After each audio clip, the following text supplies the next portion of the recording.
Please. I'm telling you. Why will I tell you my weaknesses? मैं आपको अपने strength weakness के नाम पे बताऊंगा। You know, जैसे English! I'm a perfectionist. मैं वर्कोहॉलिक हूँ। मैं इनोसेंट। इंग्लिश! बैंक क्या लौड़े? क्या इंग्लिश इंग्लिश इंग्लिश लगा रखा है बे? 4 साल का था मैं जब मेरे पापा जबलपुर में किसी हलवाई के यहाँ काम करते थे। खुद तो कभी स्कूल गए नहीं, इसलिए अपनी गांड घिस घिस के मुझको स्कूल में भर्ती करवाया।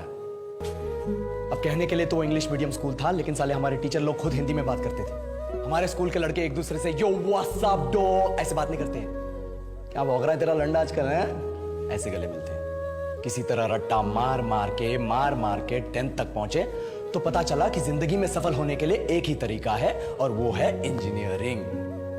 सब यही कहते थे। माँ बाप, टीचर लोग, गली का वॉचमैन भी हमसे पूछता था, और भैया कैसी चल रही है आपकी तैयारी? भग बेंचो, तुमको क्या करना है?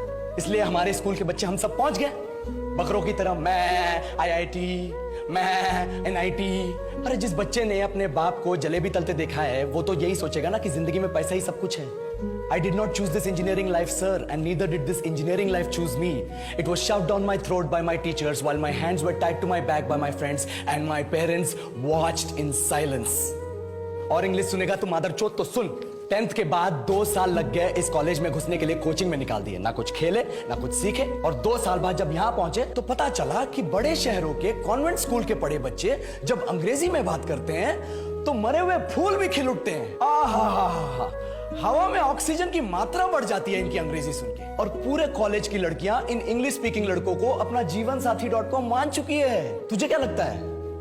मुझे कभी लगा नहीं कि मैं अपनी अंग्रेजी पे काम करूं, अपने पर्सनालिटी पे काम करूं। बहुत लगा। ये चूतिया इंडस वैली सिविलाइजेशन का जो एजुकेशन सिस्टम बिठा के रखे हो, जिसमें हर साल में 10 सब्जेक्ट, हर सब्जेक्ट में theory, practical, viva, lab work, external, internal, majors, minors, assignment, project, thesis, गांड मार के रख लिया हमारी। महीनों तक नहाना भूल जाते हम लोग और फिर हमारा परसेप्शन बना देते हो कि हम ऐसे ही रहना चाहते हैं। अबे साल में एक बार कल्चरल फेस्टिवल आता है, एक बार, उसके लिए भी प्रोफेसर से भीख मांगनी पड़ती है। अरे बिना इंग्लिश बोले, बिना लड़कियों से बात किए कौन गांडू रहना चाहता है वैसे?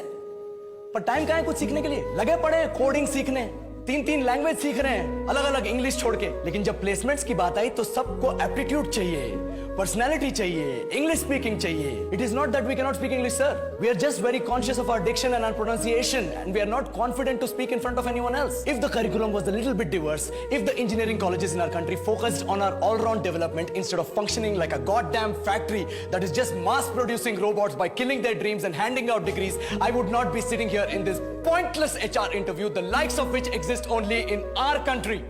ये लो सर, बोल दिया मैंने 4 और लाइन अंग्रेजी में। अब बताइए, क्या मैं आपके मल्टीनेशनल कंपनी के लायक हूं? Do I have the potential to be a slave of your esteemed organization?